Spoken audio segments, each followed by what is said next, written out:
آ، آپ نے جو سوال کیا نا، اس میں آپ نے یہ کہا کہ جس عورت کا شوہر گم ہو جائے تو وہ 4 سال ویٹ کرے، پھر عدت گزارے، تو پھر نکاح کرے. تو اصل میں یہاں پہ یہ بات نہیں ہے. اس میں پورا یاد رکھیے گا، ایک باریک نقطہ ہے، وہ ذہن میں رکھنے کی بات، اہمیت ہے اس کی، کہ وہ عورت جس کا شوہر نہیں مل رہا ہے نا، اور بالکل نا امید ہو چکی ہے، تو اس پر حکم یہ ہوتا ہے اگر وہ دوسرا نکاح کرنا چاہتی ہے، سب سے پہلے اس نے شہر کے سب سے بڑے مفتی کے پاس جانا ہے. عالم علماء بلد، علماء کرام نے فرمایا کہ شہر کا جو سب سے بڑا مفتی اس کے پاس جائے اور وہاں پر مسئلہ پیش کرے کہ میرا شوہر نہیں مل رہا، گم ہو چکا ہے. اور وہ مفتی صاحب جو ہے نا، جو سب سے بڑے مفتی ہوں شہر کے، وہ انہیں تلاش شوہر کا حکم دیں گے اور 4 سال مقرر کیے جائیں گے. ان 4 سالوں میں عورت پر حکم ہوتا ہے کہ وہ پوری کوشش کرے اپنے شوہر کو ڈھونڈنے کی، اور جہاں پر ہونے کا، جس شہر میں ہونے کا زیادہ گمان ہو، وہاں پر مفتی جلال الدین امجدی رحمۃ اللہ علیہ نے فرمایا کہ کثیر الاشاعت، جو وہاں کا اخبار ہو، وہ اخبار جس کی اشاعت زیادہ ہوتی ہو، وہاں اس میں جو ہے کم از کم 3 مرتبہ تلاش گمشدہ کا یہ جو ہے پبلش کروائے، اس کا یہ پبلش کروائے. اور آج چونکہ سوشل میڈیا ہے، اس کا بھی استعمال کر سکتے ہیں.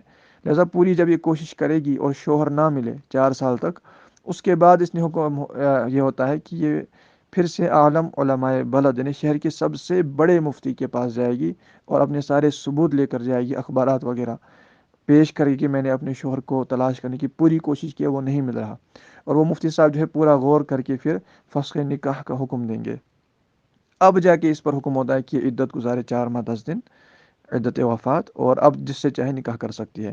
تو یہ جو ہے نا کہ 4 سال ویٹ کرنا، عدت وفات، یہ تب ہوتا ہے جب کس شہر کے سب سے بڑے مفتی کے پاس پہلے گئی ہو اور انہوں نے مقرر کیا ہو.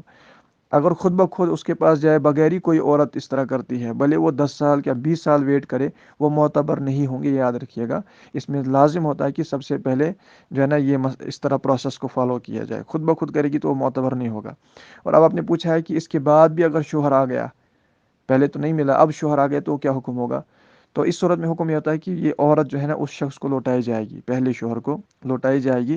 اور اس پر اب اختیار ہوتا ہے کہ یہ چاہے تو اسے طلاق دے دے یا اسے اپنے نکاح میں رکھ سکتا ہے.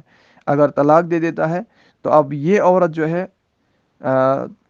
طلاق کی عدت گزار کر دوبارہ اس سے نکاح کرے جس سے شوہر کے مفقود ہونے کے بعد نکاح کیا تھا.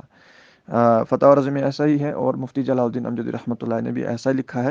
اور حدیث پاک کی نقل کی ہے کہ مفقود جب لوٹ آئے اور اس کی بیوی دوسرا نکاح کر چکی ہو، تو بھی وہ اسی کی بیوی ہے، چاہے تو طلاق دے اور چاہے تو روک رکھے.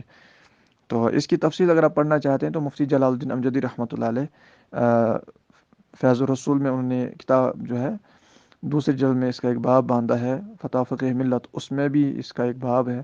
اور اسی طرح دارالفتہ اہل سنت مدنی چینل کا جو مقبول عام شرعی مسائل کا سلسلہ ہے، اس میں بھی ایک غالباً پورا سلسلہ اس پہ ہوا تھا. تو وہ بھی اگر آپ سنیں گے نا ان شاء اللہ تعالیٰ، تو یہ مسائل کافی آسان انداز میں سمجھ بھی آئیں گے ان شاء اللہ. تو یہ مکمل تفصیل جو میں نے آپ سے عرض کی، امید ہے اس سے فائدہ ہوا ہوگا.